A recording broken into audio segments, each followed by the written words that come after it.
Welcome to my YouTube channel RZ study club. एक बार दोबारा स्वागत है आपका हमारे इस प्यारे से चैनल में। आज हम पढ़ने वाले हैं लाइट रिफ्लेक्शन एंड रिफ्रैक्शन का, जो हमारा आगे का टॉपिक है। पिछले लेक्चर में जो मैंने आपको बताया था, पूरी तरह से क्लियर कर दिया था, वो एक बार मैं दोबारा रिवाइज कर देता हूँ आपको। मैंने प्रकाश के बारे में और सारे जो बेसिक टर्म्स है उसके बारे में बता दिया था, ठीक है। तो आज जो हमारा टॉपिक है वो बहुत ही महत्वपूर्ण है, बहुत ही इंपॉर्टेंट टॉपिक है, क्योंकि ये एग्ज़ाम की नज़रिए से बहुत ही ज़्यादा ज़रूरी है, ठीक है। तो आज का जो हमारा टॉपिक है वो मैं लिख देता हूँ यहाँ पर, प्रकाश का परावर्तन, ठीक है।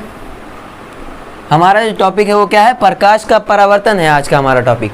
मैंने परावर्तन के बारे में आपको बता चुका हूँ कल भी कि परावर्तन क्या होता है। जब भी किसी चिकने तल पे प्रकाश पड़ता है तो अपने मार्ग से क्या हो जाता है, मतलब कि पलट जाता है, परावर्तित हो जाता है। किसी चिकने तल पर पलट लगने के बाद, यानी तल पर जब आपतित होता है तो आपतित के बाद परावर्तित हो जाता है, और इस घटना को क्या कहते हैं, परावर्तन कहते हैं। तो हम ये इतना पढ़ चुके हैं, लेकिन आज हम पढ़ेंगे परावर्तन के नियम। आज जो हमें इसमें बढ़ोतरी करनी है, जो आज इसमें हम पढ़ेंगे आगे, वो क्या है, प्रकाश के परावर्तन के नियम, ठीक है। दो नियम है इसमें जो दे रखे हैं, वो आपको पढ़ना है, ठीक है। पहला नियम क्या है, पहला नियम ये है कि आपतन कोण, पहला नियम ये है कि आपतन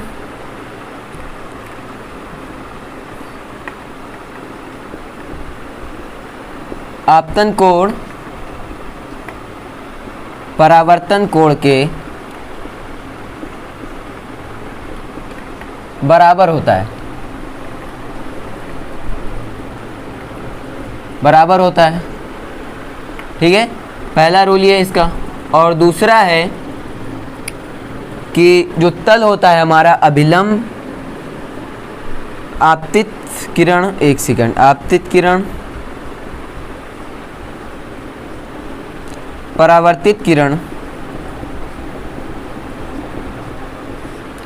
परावर्तित किरण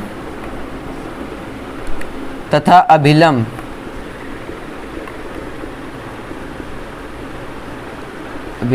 तीनों एक ही तल में होते हैं, एक ही तल में होते हैं, ठीक है। ये दो नियम है, आप इसे नोट कर लीजिए। पहला क्या है, आपतन कोण परावर्तन कोण के बराबर होता है। दूसरा है आपतित किरण, परावर्तित किरण तथा अभिलंब तीनों एक ही तल में होते हैं, ठीक है। तो मैं अब आप इसको समझाता हूँ आपको। आपतन कोण तथा परावर्तन कोण, पहले आपको समझना होगा कि आपतित किरण क्या होती है।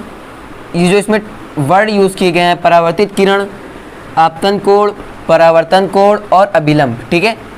मैं आपको एक चीज़ से समझाता हूँ, ठीक है। एक सेकंड मैं इसे ऊपर कर देता हूँ, क्योंकि ये बहुत ही इंपॉर्टेंट है, आप इसे समझ जाइएगा, ठीक है। तो ये देखिए, ये मैंने कोई एक तल ले लिया, ठीक है। इसकी इधर यहाँ पे पॉलिश की हुई है, ये चीज़ है। यहाँ से हमने कोई किरण इस पर आपतित की, यानी ये कोई किरण आ रही है, ठीक है। और यहाँ से ये किरण जा रही है, ठीक है। यहाँ पर देखिए, तो ये जो किरण है, ये जो मैंने लाइन खींची, ये जो किरण है वो आ रही है और यहाँ से परावर्तित होकर जा रही है। यानी क्या घटना, ये परावर्तन की घटना हो रही है। इसमें इसने दो नियम दे रखे हैं, ठीक है। ध्यान से समझिएगा, ठीक है। तो यहाँ पर क्या हुआ, यहाँ पे मैं मान लेता हूँ ओ पॉइंट पे आई और यहाँ ए पॉइंट से चली है और कहाँ गई, बी पॉइंट तक गई, ठीक है। अब जिस बिंदु पर ये आती है वहाँ से लेते हैं, डालते हैं हम अभिलंब, ठीक है। हमने अभिलंब खींचा और ये हो जाता है सी पॉइंट ले लिया मैंने। पहले मैं आपको टर्म्स के बारे में बताता हूँ, ठीक है। ये जो आप देख रहे हैं, ये जो आपतित किरण आ रही है ए ओ, ये ए ओ, ये जो लाइन है, ये जो किरण है, ये कौन सी किरण है, ये है आपतित किरण। ये कौन सी किरण है, ये है आपतित किरण। ये आपतित हो रही है, आ रही है, ठीक है। ये है आपतित किरण। अब यहाँ देखो, ओ से बी, यानी जो ये बीओ है, ये क्या है, ठीक है। बीओ है, ये क्या है, ये है परावर्तित किरण। ये क्या हो रहा है भाई, परावर्तन के बाद ये किरण जा रही है, तो ये कौन सी किरण है, परावर्तित किरण। तो आपतित किरण कौन सी है, ओ ए कौन सी है आपतित किरण, बी ओ कौन सी है परावर्तित किरण, और सी ओ क्या है CO है अपना अभिलंब। तीनों टर्म मैंने आपको बता दिए।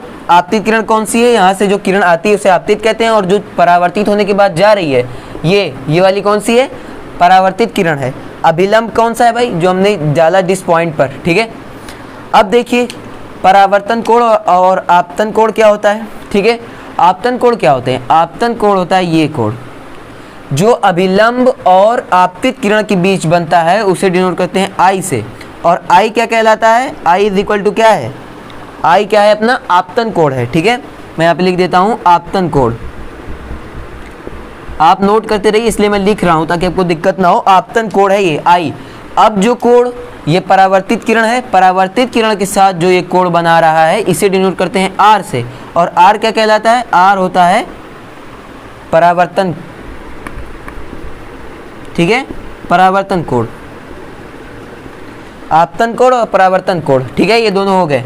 अब मैंने आपको टर्म्स के बारे में बता दिया। आपतित किरण क्या है, एक बार फिर से मैं रिवाइज करता हूँ। आपतित किरण क्या है, ओ क्या कहलाती है आपतित किरण हमारी, BO परावर्तित किरण, और CO अभिलंब, ठीक है। यहाँ पर ये क्या है, CO अभिलंब है, और ये आपतन कोण है I जो अभिलंब और आपतित किरण के बीच बनता है उसे क्या कहते हैं, आपतन कोण कहते हैं। और परावर्तन कोण किसे कहते हैं, जो परावर्तित किरण और अभिलंब के बीच बनता है तो उसे क्या कहते हैं, हम परावर्तन कोण कहते हैं, ठीक है। तो ये चीज़ हमारी हो गई क्लियर। अब हम चलते हैं जो हमारा नियम है, जो हमारे रूल हैं, जो 2 रूल दे रखे हैं, वो क्या दे रखे हैं, वो ये दे रखे हैं परावर्तन के कि जब भी परावर्तन होगा तो क्या होगा, आपतन कोण इज इक्वल टू परावर्तन कोण भाई, परावर्तन कोण, यानी कि I इज इक्वल टू कोण, I इज इक्वल टू होता है कोण R। ये है आपका मेन रूल। क्या कह रहा था कि जो आपतन कोण होता है वो परावर्तन कोण के क्या होता है, बराबर होता है। इसने नियम क्या दिया परावर्तन में कि आपतन कोण किसके, परावर्तन कोण के बराबर होता है, ठीक है। अब दूसरा नियम क्या था हमारा, इसे आप ध्यान से समझिएगा, मैं इसे एकदम दिमाग में आपके बैठाना चाह रहा हूँ ताकि आप बाद में कंफ्यूज ना हो इसे लेके, क्योंकि आपके 11-12 तक काम आएगा, ठीक है। उसके बाद हमारा दूसरा लॉ क्या था, दूसरा नियम ये था कि जो हमारा अभिलंब होता है, आपतित किरण, परावर्तित किरण और अभिलंब तीनों एक ही तल में होते हैं। तल के लिए मैं आपको ले जाना चाहूँगा मैथमेटिक्स में। तल क्या होते हैं, तल 3 प्रकार के होते हैं। तल X तल, Y तल, Z तल, यानी अक्ष, X अक्ष, Y अक्ष और Z अक्ष, ठीक है। ये 3 प्रकार के तल होते हैं। हाँ, इसमें कह रहा है हमारे रूल में कि जो हमारी ये होती है क्या, आपतित किरण, ये कौन सी है, परावर्तित किरण, और अभिलंब तीनों एक ही तल में होते हैं। मतलब मैं आपको इस तरह से समझाऊं कि ये देखिए, ये है हमारी आपतित किरण, ये है परावर्तित किरण और ये है अभिलंब, ठीक है। ये हमारा तीनों हो गया है, ठीक है, ये है तीनों। अब आप इसे इस एंगल से देखिए, इस एंगल से जब मैं देखूंगा तो मुझे सिर्फ एक मार्कर दिखाई देगा एकदम सही से। इसका मतलब क्या है कि ये तीनों एक ही तल में है। एक ही तल में होने का मतलब सिर्फ x तल में है या सिर्फ y तल में है या फिर z तल में है, तीनों एक ही तल में है, ठीक है। तो मैंने आपको एकदम बढ़िया तरीके से समझा दिया है कि कैसे होते हैं, ये तीनों एक ही तल में होते हैं। यानी ये क्या कह रहा है, जो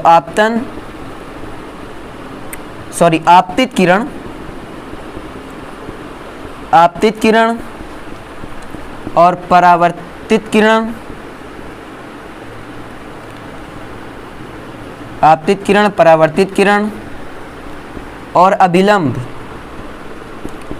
तीनों क्या होते हैं भाई, एक ही तल में होते हैं। इसका मतलब मैंने आपको बढ़िया तरीके से समझा दिया है कि परावर्तित जो किरण है, अपवर्तित किरण, परावर्तित किरण और अभिलंब तीनों क्या होते हैं, एक ही तल में होते हैं, ठीक है। ये दोनों बहुत ही इंपॉर्टेंट रूल है। एक बार मैं इसे दोबारा रिवाइज कर देता हूँ आपके लिए। पहला रूल क्या था कि आपतन कोण परावर्तन कोण के बराबर होता है, ठीक है, यानी कोण I इज इक्वल टू कोण R होता है। और दूसरा क्या है, आपतित किरण, परावर्तित किरण और अभिलंब तीनों एक ही तल में होते हैं, ठीक है।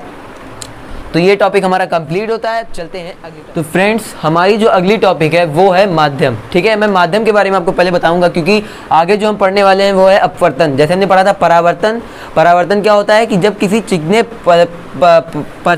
चिकने तल पर प्रकाश पड़ता है तो क्या हो जाता है, वो उसका अधिकांश भाग वापस पलट जाता है, परावर्तित हो जाता है, तो इसे परावर्तन कहते हैं। ऐसे ही अपवर्तन है आपके टॉपिक पे।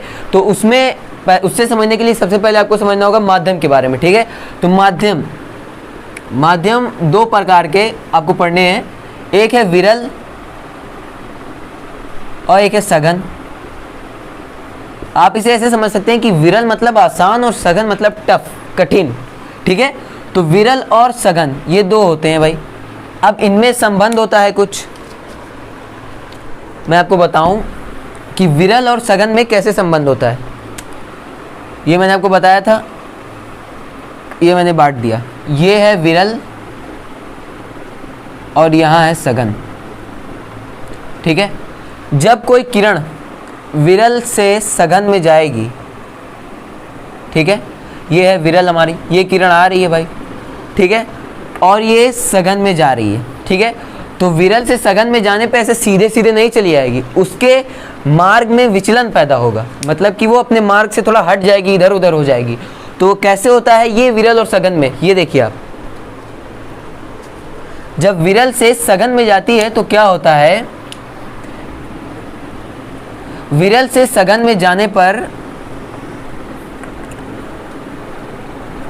ये हो जाता है। पहले देखिए आपको क्या करना है, पहले इसे बनाने से लिए मैं आपको बता दूं, इसे बनाने के लिए पहले आपको क्या करना है, आपने किया भाई विरल और सघन को अलग अलग कर दिया है। ठीक है, उसमें क्या किया, ये किरण आपकी आ रही है, तो जिस बिंदु पर गिरी उसे कहते हैं आपतन बिंदु। ठीक है, उस पर आपने खींचा अभिलंब। ठीक है, अब जाना तो चाहिए यहाँ पर किसे भाई, किरण हमारी आई है, किरण को इधर जाना चाहिए, इधर जाना चाहिए किरण को, लेकिन हमारी किरण क्या करती है कि ये अभिलंब है, किरण करती है अपने मार्ग से विचलित हो जाती है किरण और इस साइड चली जाती है।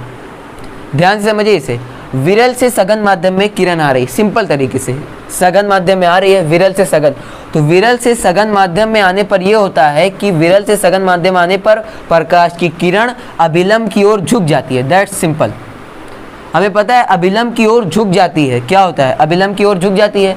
पहला मैंने आपको बताया कि विरल क्या होता है, टफ और आसान होता है और सघन टफ होता है। तो उसमें क्या होता है, आसान से विरल से सघन माध्यम में आते हुए क्या होता है कि जो हमारी किरण है वो अभिलंब की ओर झुक जाती है। ठीक है, जाना किसे चाहिए, इधर, इसे इधर जाना चाहिए भाई, सिंपल, लेकिन क्या होता है इधर आती है। इसका उल्टा होता है, इसका उल्टा होता है किसमें, जब ये पलट जाता है, ये बन जाता है सघन और ये विरल, आपने पलट दिया भाई, सघन से अगर विरल माध्यम में आए तो क्या होता है, तो ये पूरा मामला पलट जाता है। कैसे पलट जाता है भाई, ये देखिए, ये हमारी किरण आ रही है, इसे जाना कैसे चाहिए, इसे जाना चाहिए, ये है इसका पथ, लेकिन ये इस पथ पे नहीं जाती है, आपको पता है। लेकिन सघन से विरल जाने पे क्या होता है, सघन से विरल जाने पर हमारी जो किरण है वो अभिलंब से दूर हट जाती है। दैट सिंपल, इसकी कहानी यही है जो मैंने इतना सब कहा कि जब सघन से विरल में आती है तो क्या होता है, इसका जो कोण होता है वो बड़ा हो जाता है। ठीक है, यानी ये अभिलंब से दूर हट जाती है, और जब विरल से सघन में आते हैं तो क्या होता है, अभिलंब से पास आ जाती है, यदि अभिलंब की ओर झुक जाती है, और यही होता है माध्यम का खेल। अब अगर आप इसे समझ जाएंगे तो अपवर्तन को आसानी से समझ सकते हैं। ठीक है, तो मैं एक बार आपको फिर से बता देता हूँ कि सघन और विरल में क्या अंतर है, ताकि आपको एकदम क्लियर हो जाए। ठीक है, देखिए सघन, ये है सघन और ये है विरल, दो माध्यम है। सघन से विरल पे क्या होता है भाई, जब हमारी किरण आती है तो क्या होता है, अभिलंब से दूर हट जाती है। ये है हमारा अभिलंब, क्या हुआ, अभिलंब से दूर हट गई। ठीक है, और यहाँ क्या हुआ भाई, ये विरल है हमारा, ये माध्यम कौन सा है, ये विरल माध्यम है और ये सघन माध्यम है। ठीक है, विरल से जब सघन में आती है तो क्या होता है, ये किरण आ रही है भाई, हमने यहाँ पे खींचा अभिलंब, और आप छठ से बता देंगे कि विरल से सघन में आने पर अभिलंब की ओर झुक जाती है। ठीक है, यानी यहाँ पे ज़्यादा हो जाता है कोण, अपवर्तन कोण, और यहाँ पर कम रहता है अपवर्तन कोण। यानी विरल से सघन में अभिलंब की ओर झुक जाती है और सघन से विरल में जाने पर किरण अभिलंब से दूर हट जाती है। ठीक है, तो अब आप माध्यम समझ चुके होंगे। तो अब हम अगले लेक्चर में पढ़ेंगे किस तरह से अपवर्तन होता है, अपवर्तन की पूरी घटना, और जैसे हमने परावर्तन के नियम पढ़े थे वैसे ही अपवर्तन के भी नियम हम पढ़ेंगे। ठीक है, तो अगर आपको वीडियो पसंद आई होगी तो वीडियो को लाइक कमेंट जरूर कीजिएगा, और अगर अभी तक आपने चैनल को सब्सक्राइब नहीं किया है तो चैनल को सब्सक्राइब कर दीजिए और बेल आइकन दबा दीजिए, ताकि हमारी सारी वीडियो आपको मिलती रहे। चलिए मिलते हैं अगले लेक्चर में, गुड बाय।